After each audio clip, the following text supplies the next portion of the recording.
Entonces aquí estamos perdiendo, imagínense que ese es el queratinocito de la boca o del plano nasal y me está haciendo poros de membrana porque la amplificación viral requiere unas proteínas también de esta membrana celular para generar nuevas partículas virales. Entonces vamos a tener nuestro último mecanismo de lesión, que es alteración de la permeabilidad de la membrana asociada a los directos en la membrana celular. El virus, que es el ejemplo que estábamos dando, ese virus directamente lesiona la membrana, hace que se pierda la integridad. Pero miremos esta diapositiva. Vean, me dice que proteínas del complemento. Y ustedes lo vieron en sus mecanismos de respuesta inmunitaria. Esas proteínas del complemento se pegaban en la membrana y hay una fracción lítica que lisa membranas. Entonces imagínense que eso es un eritrocito con una babesa. Ahí se pega el complemento y lisa la membrana. ¿Qué le pasa al individuo que tiene positiva babesa? Con pérdida de integridad del eritrocito. Anemia, ¿cierto? Anemia. Entonces vamos a tener pérdida de integridad y efectos, en este caso, anemizantes. Vamos a mirar aquí que me faltó. Con la reducción del ATP, entonces nuevamente vamos a entrar en un proceso de acidosis y esos cambios del pH pues van a generar también desarreglos en la cromatina nuclear. Entonces ya estamos, si se mantiene este evento de una respiración anaerobia, pues vamos a tener un daño directo en lo que es el núcleo de la célula. Y fíjense también cómo empieza a afectarse la síntesis de proteínas, donde se pierde la integridad del citoesqueleto y de la membrana celular. Entonces, si miramos en común, cualquiera de estos mecanismos de lesión celular van sumando para que se generen los otros. Entonces, miren que el calcio daña también la integridad de membrana. Radicales libres alteran la integridad de membrana. Aquí estamos hablando de ATP, reducción de síntesis de proteína. ¿Cómo está integrada la membrana? Por fosfolípidos. Altera también la permeabilidad de membrana. Entonces, de manera directa vamos a llegar a un mecanismo común, pero los iniciadores del proceso de lesión son diferentes. Bueno, entonces aquí ya tenemos nuestros 4 mecanismos de lesión celular ya completados. Ya vamos para adelante. Aquí tenemos otro ejemplo. Esto es una traqueitis infecciosa. Entonces miremos uno. Inicialmente pues tenemos algo de contenido de edema traqueal, pero si quitamos ese edema tenemos una mucosa intensamente rojiza. ¿Qué me está indicando? Que esté hiperémica. Le tenemos inflamación, ¿cierto? Hay inflamación. Y el virus, entonces estos herpesvirus de la rinotraqueitis infecciosa bovina, lo que hacen en el epitelio respiratorio es dañar la integridad de membrana y vamos a tener el mismo efecto de degeneración hidrópica inicial por pérdida de esa integridad de membranas. Imagínense que este es el epitelio respiratorio. Inicialmente lo vamos a encontrar así y luego hay lisis de membranas con la respuesta entonces hemorrágica necrotizante del epitelio respiratorio. Aquí cambia la gente, esto es un herpesvirus. También tenemos herpesvirus, ¿cierto? En caninos, en felinos, en equinos, rinotraqueitis viral equina. El herpesvirus pues en caninos me produce básicamente de todas de las perreras, es un síndrome hemorrágico también sistémico. Este otro ejemplo que tenemos acá, en el caso de patologías autoinmunes, lo tengo ahí particularmente porque hablando de integridad directa de las membranas, cuando se afectan, hablemos de lupus eritematoso sistémico. Entonces acá tenemos lupus eritematoso sistémico. Clínicamente las lesiones empiezan así. Entonces, estas úlceras que tenemos en esta zona, ¿cierto? Dorsal, las tenía el perrito acá en el área de la ¿listo? Del orbitario y alrededor de lo que es transición de plano nasal y labios.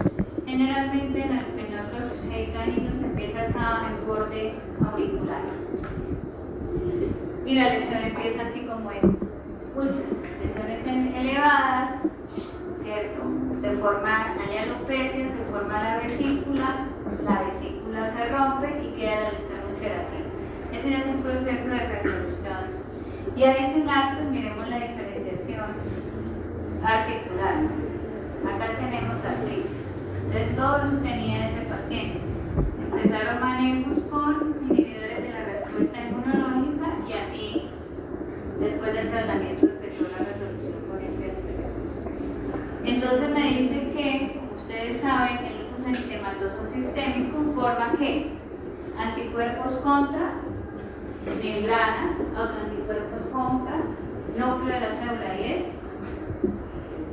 no tiene selección específica contra cualquier membrana y contra cualquier núcleo. Entonces, esta fue presentación endérmica, pero me puede hacer lesión en el riñón, en el hígado, en el cerebro, en el pulmón, en articulaciones.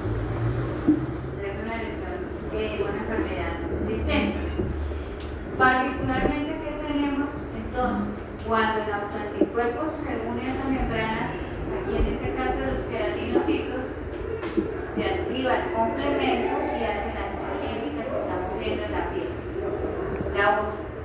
¿Quedó claro el ejemplo de porvirus, el caso de autoanticuerpos contra membranas que hacen esa lesión con la respuesta inflamatoria inmediata? Bueno, vamos a ver si esto Entonces, este fue el primer diagrama que vimos de la secuencia de lesiones que pueden encontrar cualquiera de los procesos químicos de lesión celular, afectando de manera directa la integridad de membrana, de manera directa la respiración celular y ya de forma irreversible pues la integridad del núcleo, que es lo que estamos viendo aquí, que hace una lesión de tipo irreversible con necrosis visual.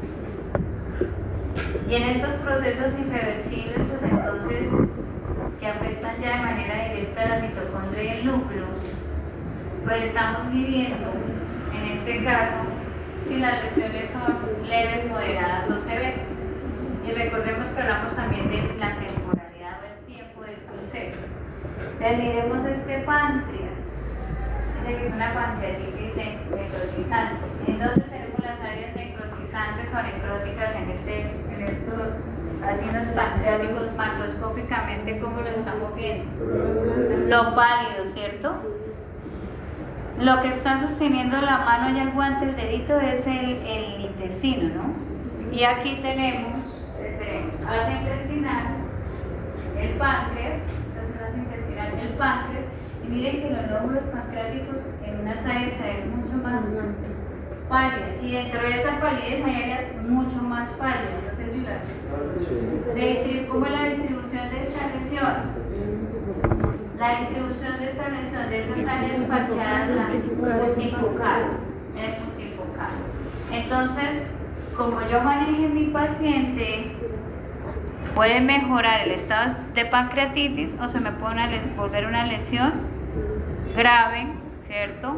Hiperaguda con muerte del paciente. Entonces, las pancreatitis son de cuidado, de manejo nutricional, protección ahí de la mucosa intestinal para evitar que se me complique el proceso.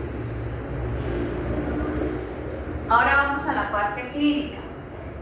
Entonces resulta que si ustedes ven en un resultado de química sanguínea o en un cuadro hemático, siempre tenemos unos valores de referencia, y en veterinaria se nos vuelve más complejo porque siempre tenemos valores de referencia por especie, por edad,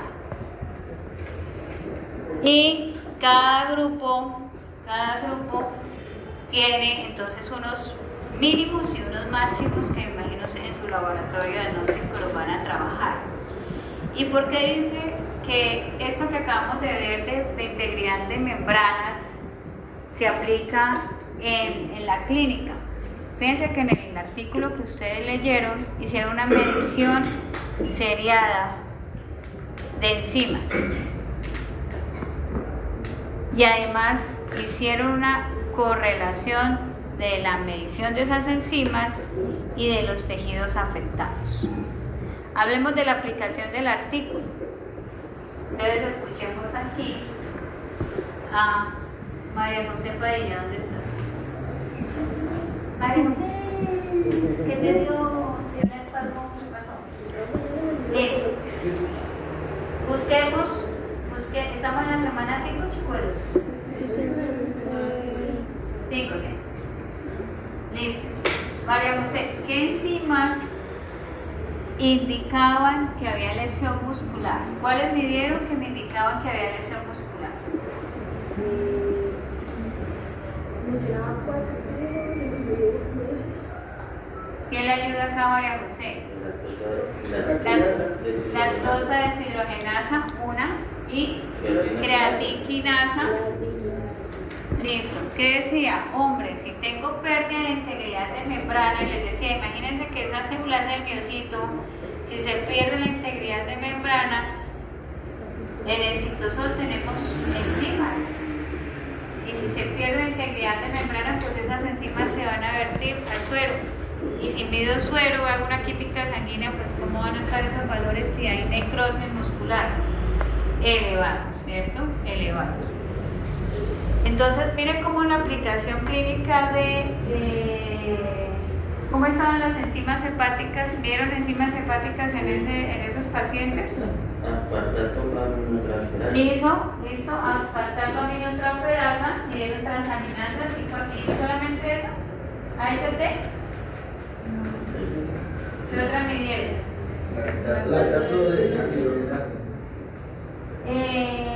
Pero midieron AST y ALT, ¿no midieron ALT? AST. Solo aspartato. Entonces, miren, la aspartato que me estaba diciendo que tanto estaba comprometida en la integridad del hepatocito. Si yo pierdo la integridad del hepatocito porque tengo una tumefacción celular que me lo está haciendo la parencima en ese caso, pues empiezo a tener elevaciones de esa enzima que me están diciendo pilas porque este hepatocito por esa intoxicación va a entrar en proceso de muerte celular.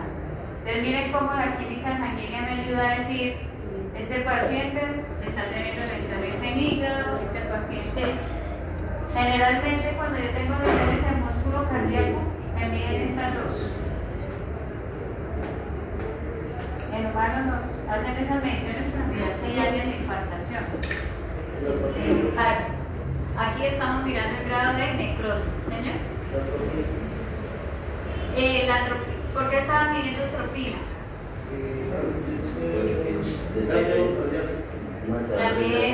También entonces estábamos midiendo parte de integridad, si estaba elevada o no, medida también necrosis muscular, infarto generalmente, o necrosis en particular para el caso del artículo. Listo. Y hablamos entonces de cómo estaban las mediciones de las enzimas que ayudan a barrer esos radicales libres. ¿Cuáles fueron las que midieron ahí? Porque les mostré ahí 3 o 4 de Superóxido de dismutasa. Peróxido de mutasa. Peroxidasa. Glutatión peroxidasa ahí. Malondial leído. Malondial leído. Listo. MDA. Entonces, Katy, ¿qué me estaba diciendo la relación de que estuvieran aumentadas esas enzimas que ayudan a barrer los radicales libres?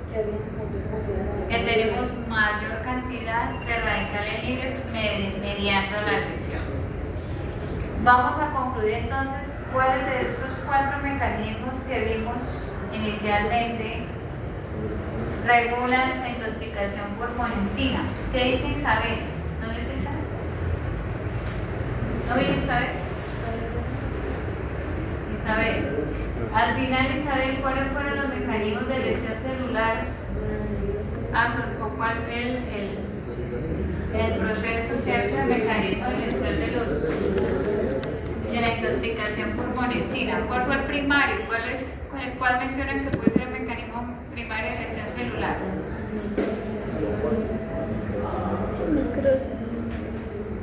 Necrosis. No, ese es el resultado del mecanismo de lesión. La necrosis es la lesión, ¿cierto? La necrosis muscular. Pero no de la enfermedad. Permeabilidad de la membrana, pero aquí está asociado. ¿Sería lo primero o es lo último? Señora, ¿qué hace? Permite la entrada y la explosión. Ustedes hablaban de algo relacionado con depresión de ATP. Depresión de ATP. ¿Qué decía? ¿Que se activaba qué? La ATPasa. ¿Y qué hace la ATPasa? Depresión de ATP. ¿Y qué le hace la bomba sodio-potasio? La liberación de calcio. Entonces hace que pase mayor influjo de sodio y agua hacia el interior de la célula. Y luego además decíamos que la depresión de ATP reduce la integridad de esa membrana, la síntesis de proteínas, entonces vuelve la membrana más permeable. Y adicional que entonces tenemos influjo de calcio en el citosol, y ya sabemos que se activan mecanismos de degradación celular. Y adicional mencionaban un tercer mecanismo, ¿cuál era? Estrés oxidativo, quiere decir que vamos a tener el primer mecanismo de lesión celular, que son radicales libres, y todos van a apuntar a pérdida de integridad de membrana. Entonces, si miramos los defectos asociados al aspecto clínico de lesión, asociados a ese mecanismo, a los tres mecanismos de lesión celular, nosotros encontramos, es lo que estaba preguntando María José. Entonces, si miramos acá dentro de los hallazgos, tenemos algo importante, es la pérdida de continuidad de la miofibrila, ¿no? Lo que le estaba explicando a María José en las lecciones.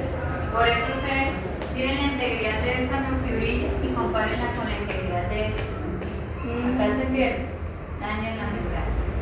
Ahora miremos el grado de hialinización y la cantidad de mionúcleos que tenemos. Intensamente hialinas, y no tenemos, en algunos casos se pierden los mionúcleos. Entonces no tenemos mionúcleos en esta zona, que están pindóticos, están eucarioles.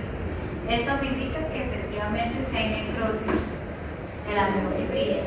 Y adicional que tenemos en todo el campo.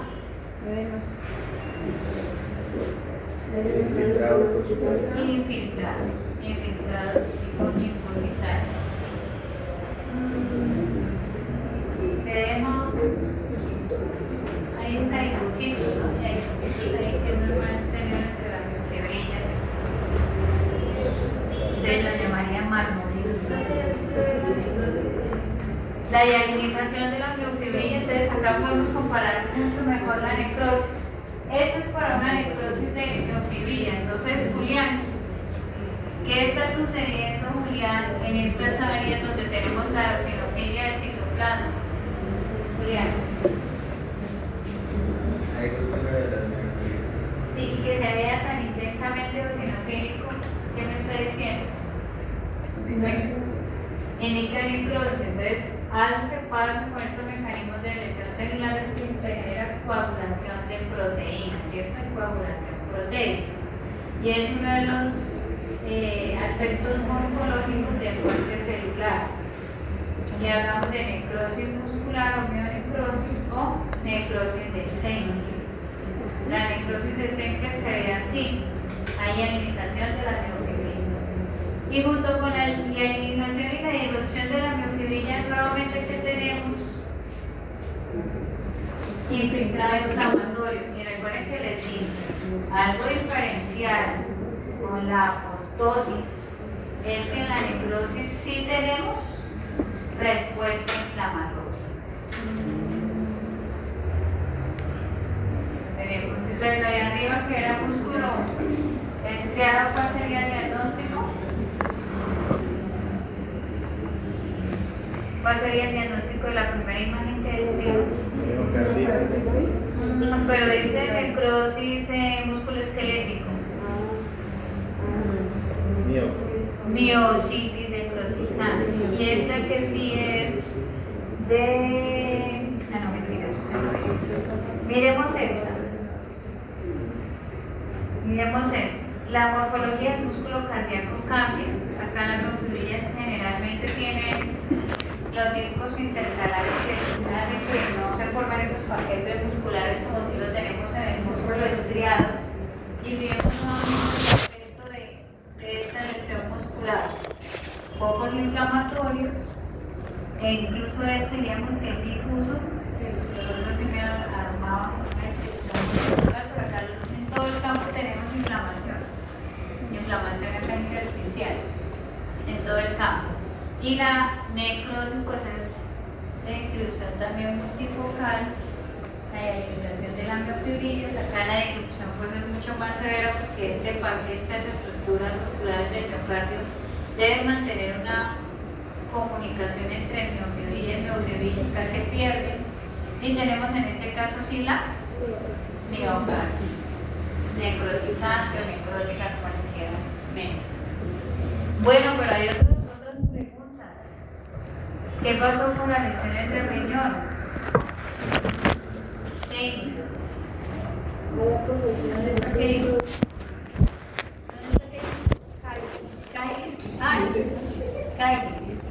Kylie. ¿Qué teníamos en el riñón? Entonces acá tenemos, ¿cierto? Son vasitos repletos de eritrocitos, congestión. ¿Qué más? Entonces nuevamente miremos la morfología de los túbulos. Entonces nuevamente yo le explicaba a María José. Yo miro el grado de integridad de los túbulos. Hay continuidad en el epitelio.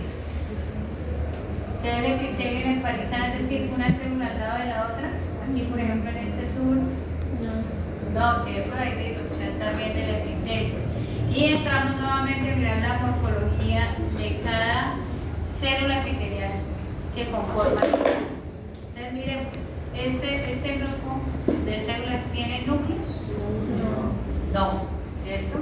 Y el citoplasma se veía lino. Ahí ya sé que hay necrosis tubular renal. Listo. ¿Qué mecanismos asocian que exista intoxicación también hepática y renal, que tenemos aquí la imagen, en los procesos de intoxicación pulmonar? ¿Qué hablaban ellos de estos cuadros de intoxicación también tubular renal y en hepatocitos? ¿A qué no atribuían más? Radicalemilia, ¿cierto? La peroxidación lipídica de membrana, más asociado a estrés oxidativo, al estrés oxidativo. ¿Qué pidieron en este caso como explicación? Creatinina y nitrógeno greco. BUN y creatinina, ¿cierto? ¿Y cómo estaban? Relativamente, ¿qué? Elevados.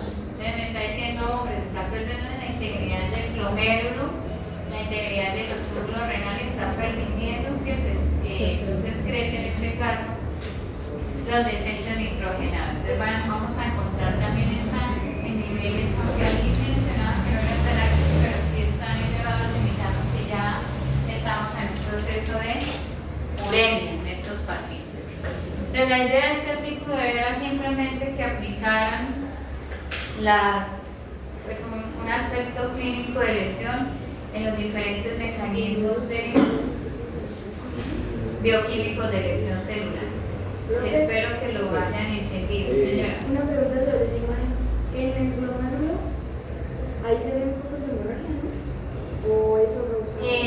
Todo eso son capilares, recordemos que son capilares y tenemos retención de eritrocitos en la luz de esos capilares. Entonces hablamos también de congestión glomerular. Todo lo que esté dentro del lecho vascular es congestión. Si tú ves que ya hay poquitos de eritrocitos que están hacia el epitelio, hacia la luz tubular o en el espacio urinario, si es hemorragia. Cuando dice que hay disrupción, que no hay continuidad, mira, por ejemplo, este de aquí, el epitelio no es continuo, ¿sí? Lo que uno llama descamación epitelial o desprendimiento del epitelio, que se basa en la luz del epitelio. Profe, ¿y si puede haber citoplasma y no hay núcleo, sería disfuncional o...? Pues sería necrosis, ¿no? necrosis. Sí, que es lo que estamos identificando aquí, por ejemplo, en estas celulitas. Tenemos el citoplasma de algunas, pero no hay núcleo. Depende de la cromatina nuclear, y ahí decía, si yo tengo variaciones en el pH, la cromatina nuclear empieza a cambiar su morfología y llega a un punto en que o está muy fragmentada o se pierde la cromatina nuclear, que es lo que está pasando en estos eventos. Entonces, como ya estamos entrando en materia de lesiones de tipo irreversible, nosotros vamos a empezar a hablar de necrosis celular. Necrosis celular. Y ahora sí, para dicha de todos, vamos a comprender cómo se ven los tipos de necrosis. Ya hablamos de los mecanismos generales, ejemplificamos virus, ejemplificamos intoxicaciones, ¿cierto? Que me pueden llegar a esta pérdida de integridad o una lesión de tipo irreversible. Entonces miren que la necrosis, cuando uno encuentra la definición, me dice, es un proceso irreversible de muerte celular. Pero para yo identificar que la célula está en un proceso de muerte celular o el tejido está en un proceso de muerte celular, yo debo identificar, vean, cambios morfológicos. ¿Y qué decíamos que era un cambio morfológico? Una lesión, ¿cierto? Un cambio morfológico es una lesión. Pero que esos cambios morfológicos los debo asociar a una lesión de tipo irreversible. Y con el ejercicio del artículo vimos cambios en el citoplasma y cambios en el núcleo. Entonces nos vamos a enfocar en esas dos estructuras de la célula.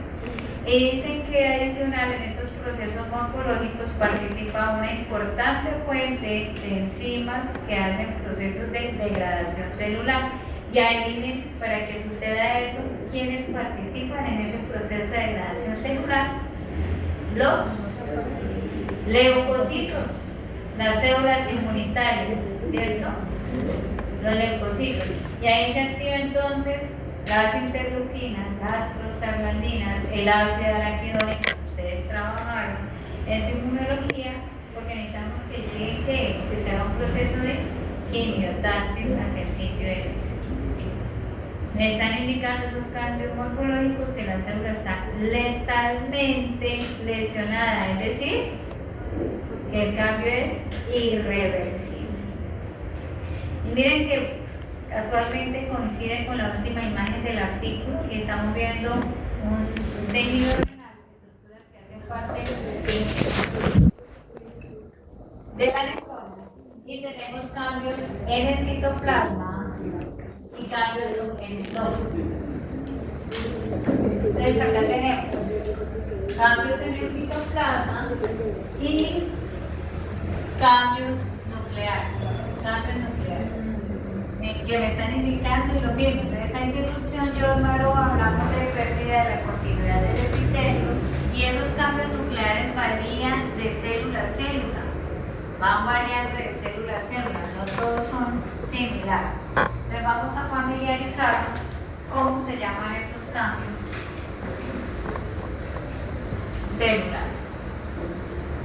Y dependiendo pues del tipo de tejido, de agente etiológico,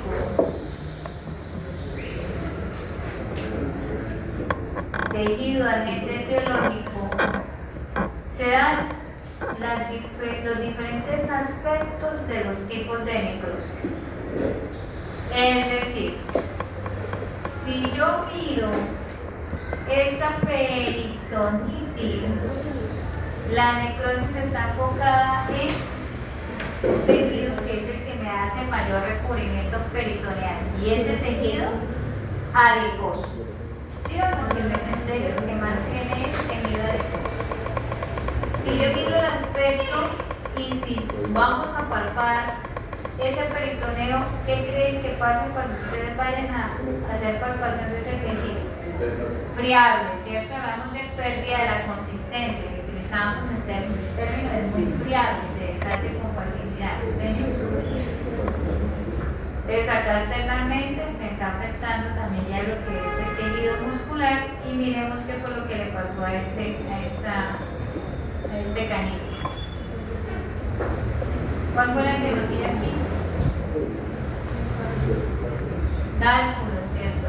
Entonces tenemos una vejiga muy inflamada, con una pared muy gruesa. ¿Cómo es el espesor de la pared? Busquen rápidamente la vejiga de un canino anatómicamente, no dibujito, anatómicamente, y busquen cuál es el espesor en milímetros de la vejiga.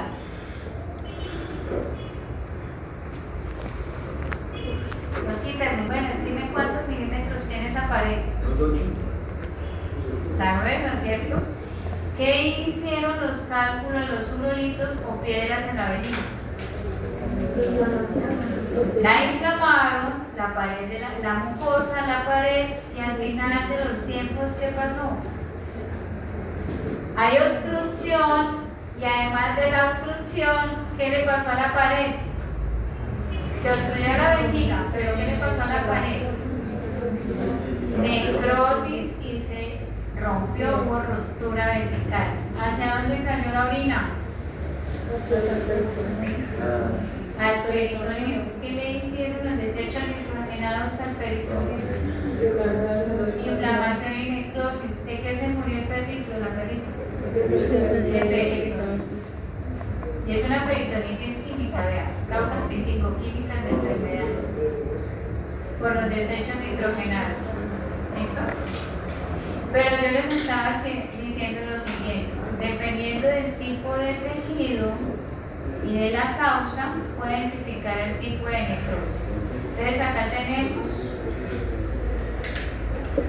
necrosis de la grasa, porque dijimos lo primero que está sufriendo necrosis acá en este peritoneo del yo sueño es necrosis de la grasa.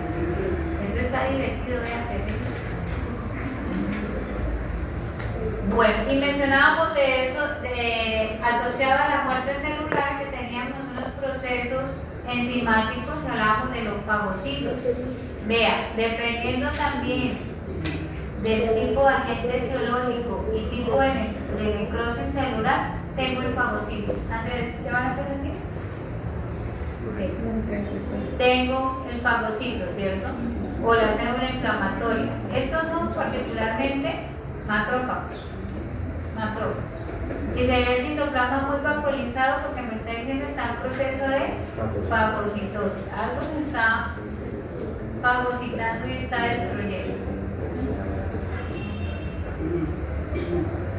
El aspecto morfológico macro perdice también mucho. Acá tenemos una mucosa esofágica y si ustedes miran,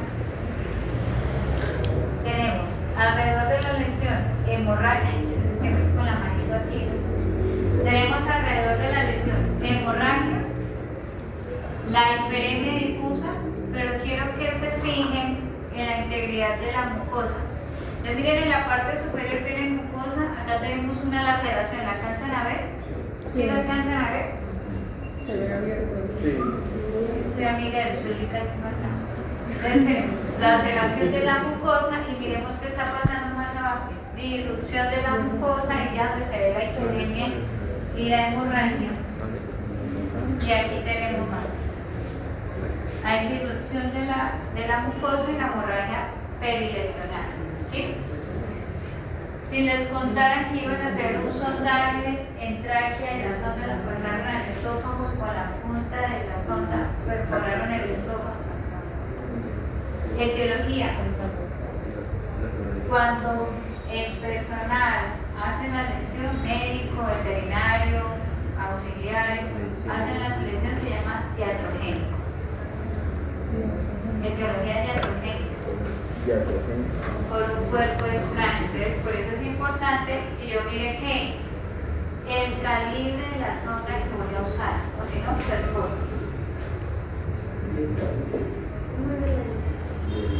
Iatrogénico significa lo hace el personal ¿cierto? A cargo del procedimiento, profesional de cualquier área, y acá el objeto contundente es una sonda. ya hizo perforación. ¿Cuál sería el diagnóstico para esta lesión? Para la hemorragia, para la hiperemia, para la úlcera, los focos ulcerativos bifocales. ¿Cuál sería el diagnóstico? En el esófago es una esofagitis necrotizante hemorrágica y el diagnóstico. ¿Listo? No me acuerdo qué especie de ¿Afecta el orden en el que uno...? No, generalmente uno en la clasificación del diagnóstico uno pone la lesión que es más severa. Acá la necrotizante, luego la hemorragia. Listo. Dice, vamos a escuchar aquí a Andrea Suárez. ¿Dónde está Andrea? ¿Sí vino Andrea? Escribamos la lesión. Ya hicimos un ejercicio largo hace unas semanas de ejercicio de descripción.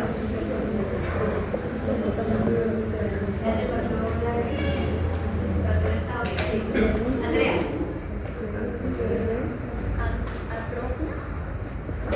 La superficie entonces significa que hay algo de irregularidad en la superficie o en el contorno del vaso y demás. Entonces tenemos centros, ¿cierto?, de coloración negra, significa que hay necrosis. La distribución lesional, Andrea. Pero de los focos de necrosis que me están describiendo, esa basal se repite, ¿cierto? Multifocal. ¿Y los bordes de esa lesión cómo son? Son elevados, ¿cierto? Cada borde necrótico es muy bien, es irregular, pero es un borde, pero es elevado y centros necróticos. Me está diciendo que la causa es uremia. Los desechos nitrogenados de un paciente con enfermedad renal, ¿cierto?, pueden llegar a generar estas lesiones ulcerativas en cualquier órgano. ¿Listo? Entonces el mecanismo es, desechos nitrogenados pueden generar lesiones en vasos sanguíneos. Desecho nitrogenado. Uremia significa que hay desechos nitrogenados circulares.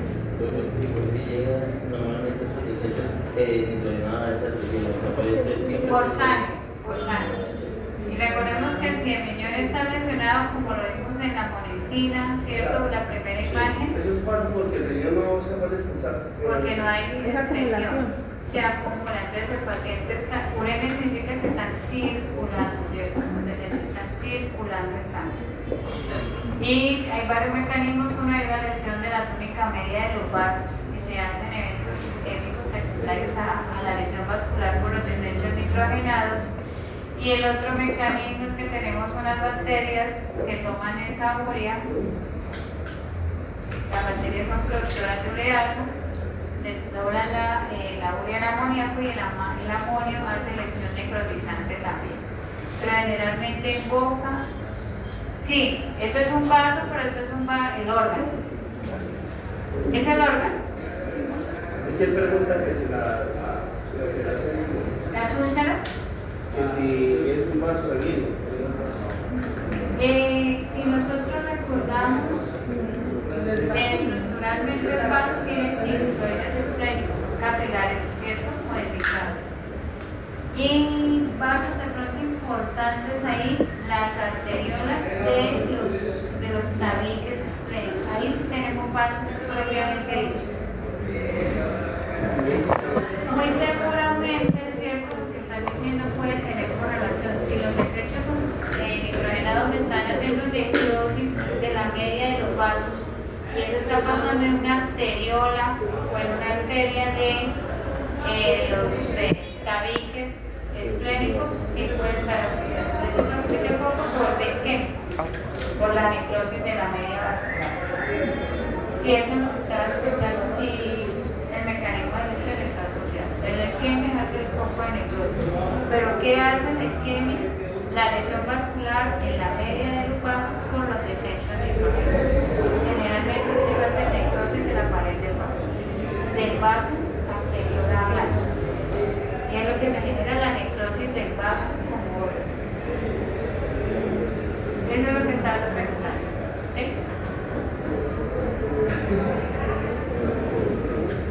Y aquí, para entrar en materia, vamos a dejar tareantes porque no se pueden ir para la casa sin tarea. Pero profe, no sean 15 materias.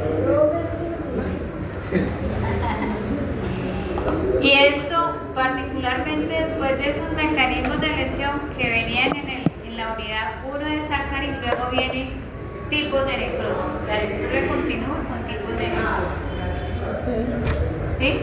Entonces, ¿qué vamos a hacer? Como decíamos que son cambios morfológicos asociados a una etiología, ¿cierto? Y al tipo de tejido, pues acá tenemos los diferentes tipos de necrosis. ¿Qué van a hacer ustedes? Van a hacer un cuadro diferencial y lo más importante en patología que es Steven, que hagan la descripción macro y micro del tipo de necrosis y ahí me dicen que tienen que poner adicional la imagen. Las cosas se aprenden a través de la observación. Entonces, vamos a mirar aquí. Tenemos necrosis de coagulación, necrosis de seno. Dentro de la coagulación está la necrosis de seno y la gangrena seca y la gaseosa. ¿Sí? Dentro de la necrosis de licuefacción, que es esta última, tenemos la gangrena húmeda. Luego viene necrosis gaseosa y necrosis de la grasa. Vean, ya vimos un ejemplo de necrosis de la grasa, que es la peristaltina. Usted hace un cuadrito y pone aquí la lista de los tipos de necrosis. Ya voy a ir a explicar. Aquí pone descripción micro, una columna, descripción macro, otra columna del tipo de necrosis. Póngale un agente etiológico y la imagen macro y la imagen micro. Si quiere, vamos a hacer el ejemplo del tipo de necrosis de monensina. Vámonos para monensina. Vea, monensina los haces.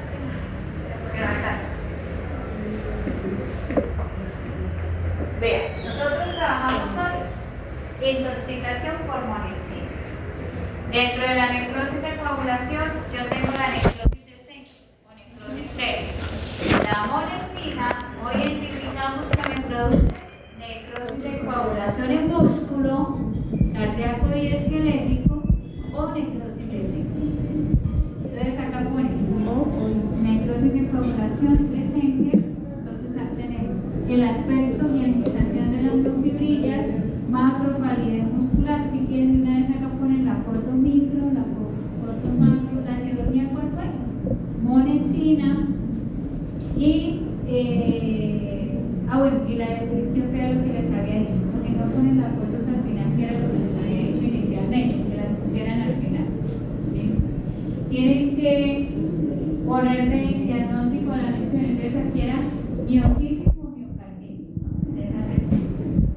Y lo hicimos con monensina, como etiología. Y se van a dar cuenta, pues, que cada tipo de necrosis varía, que el agente etiológico es diferente, que el tejido también, por lo mismo de ese agente, es diferente y la necrosis cambia. Lo importante es